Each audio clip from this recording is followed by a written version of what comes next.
Hello everybody, Radhe Radhe. My name is Shivam Sukija.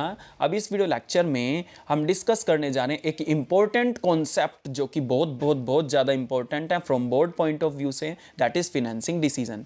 भाई अगर आप एक कंपनी चला रहे हो, अब कंपनी चला रहे हो या बिजनेस चला रहे हो, उसमें पैसे की ज़रूरत पड़ती हैं या नहीं पड़ती हैं? जी बिल्कुल पड़ती हैं।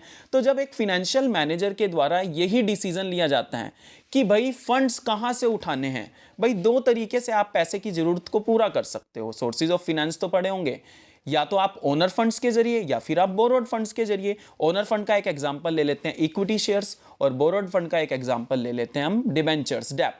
तो जब एक फिनेंशियल मैनेजर के द्वारा ये डिसीजन लिया जाता है कि जो हम फंड्स उठा रहे हैं वो इक्विटी से उठाने हैं या फिर वो डेप्ट से उठाने हैं, whether the funds is to be raise from equity और फ्रॉम डेप्ट, तो this type of decision taken by financial manager is known as financing decision. अब किन बातों का खास ध्यान आपको रखना पड़ेगा while taking your financing decision? तो पहला आता है कॉस्ट। भाई देखो, अगर हम बात करें कॉस्ट की, तो कॉस्ट दोनों ही सोर्सेज की अलग अलग होती हैं। भाई different sources have different types of cost. तो अगर आप एक कंपनी के फाइनेंशियल मैनेजर हो तो आप कौन सा सोर्स प्रेफर करोगे? भाई जो लेस कॉस्टली होगा, तो वो कहता है इक्विटी जो है वो डिबेंचर से, डेप्ट से ज़्यादा कॉस्टली होता है। तो इसलिए हर एक फाइनेंशियल मैनेजर चाहता है कि लेस कॉस्टली सोर्स ही प्रेफर करा जाए। तो देख लीजिए यहाँ पे डायग्राम है। फर्स्ट में कॉस्ट में वो कहते हैं इक्विटी की कॉस्ट हाई है और डेप्ट की कॉस्ट क्या है, लो है। तो अगर आपका फाइनेंशियल मैनेजर चाहते हैं कि लेस कॉस्ट वाला ही प्रेफर करें तो डेप्ट प्रेफर करोगे। अगला आता है फैक्टर रिस्क। भाई different sources have different type of risk. अब यहाँ पे हम कितने सोर्स लेके चल रहे हैं? दो ही तो लेकर के चल रहे हैं जनरली। भाई इक्विटी, उसके साथ अलग रिस्क इन्वॉल्व है, डिबेंचर्स उसके साथ अलग रिस्क इन्वॉल्व है।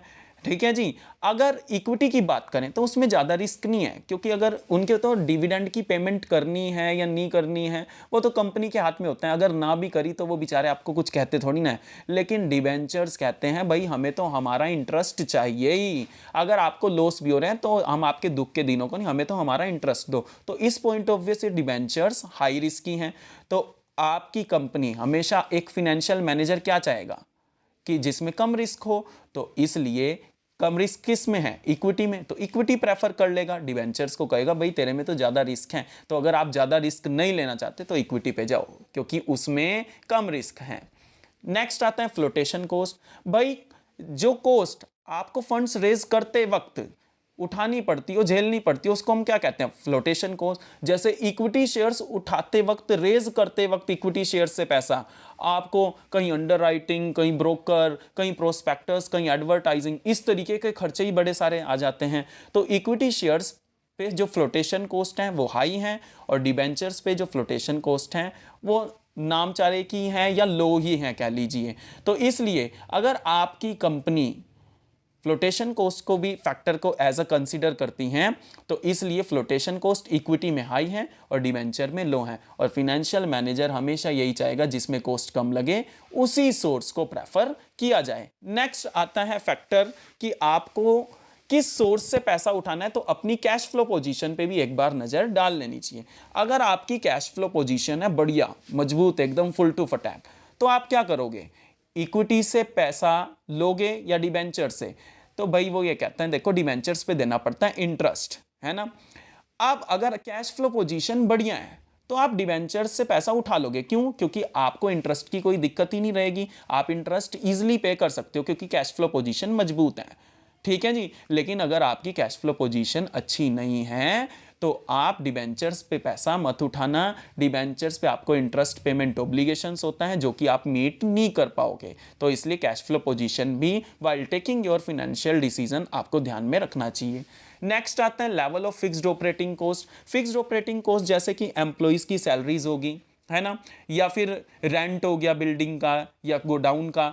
इस तरीके की ऑपरेटिंग कॉस्ट अगर आपकी पहले से ही ज़्यादा है, आपने इंश्योरेंस करा रखा है तो उस पर प्रीमियम की किस जाती हैं। तो अगर पहले से ही फिक्स्ड ऑपरेटिंग कॉस्ट, बिजनेस को चलाने के लिए जो खर्चे फिक्स्ड हैं, है ना, एक होती है वेरिएबल कॉस्ट, एक होती है फिक्स कॉस्ट। तो फिक्स कॉस्ट अगर पहले से ही ज़्यादा है तो आप डिबेंचर्स इशू मत कीजिए, क्योंकि डिबेंचर्स पर जो इंटरेस्ट जाता है वो भी एक फिक्स खर्चा, आप न्योता दे रहे हैं उसको, आ तू भी बढ़ हमारे पूरे के पूरे बिजनेस में, तू भी हमारी फिक्स कॉस्ट को बढ़ा। ठीक है जी। तो इसलिए level of fixed operating cost अगर आपका पहले से ही ज़्यादा है तो आप डिबेंचर्स प्रेफर मत कीजिए, क्योंकि आप किसको न्योता देने जा रहे हैं, इंटरेस्ट को। आजा तू भी हमारी फिक्स कॉस्ट को बढ़ा दे। तो इसलिए अगर फिक्स्ड ऑपरेटिंग कॉस्ट लो है तो आप कोई दिक्कत नहीं, तो फिक्स को ऑपरेटिंग कॉस्ट हाई होने पे आप डिबेंचर्स को प्रेफर मत कीजिए। नेक्स्ट आता है कंट्रोल कंसिडरेशंस। कंट्रोल, भाई अगर आपकी मैनेजमेंट, आपकी कंपनी अपने हाथ से अपना कंट्रोल डाइल्यूट नहीं करना चाहती, ख़त्म नहीं करना चाहती, वो कहती है कंट्रोल मेरे हाथ में ही रहना चाहिए, तो आप इक्विटी को मत इशू करना, because greater the number of equity share holders greater will be the control in the hands of equity share holders. तो अगर आपकी कंपनी चाहती हैं कि कंट्रोल उसी के हाथ में रहे, तो इसलिए आप इक्विटी शेयर्स की मात्रा कम रखना, क्योंकि इक्विटी शेयर्स जितने ज़्यादा आपकी कंपनी में होंगे उतना ही ज़्यादा कंट्रोल उनके हाथ में चला जाता जाएगा, क्योंकि उनके पास वोटिंग राइट्स होते हैं। नेक्स्ट आता है last state of capital market. भाई मार्केट में दो तरीके की पोजीशन चलती हैं, एक तो चलती है तेजी और एक होती है मंदी, जिसको आप तेजी को कह दोगे बुलिश, है ना, और एक कहते हो जब मंदी सी चल रही होती है बियरिश। तो हर एक कंपनी क्या करती हैं, वो चाहेगी कि उसके शेयर्स के प्राइस उसे हाई मिले, तो बुलिश में वो शेयर से पैसा उठाती हैं, और बियरिश में जब मंदी चल रही होती है, शेयर के प्राइस लो होते हैं, तो वो डेप्ट से पैसा उठाना मंजूर करती हैं।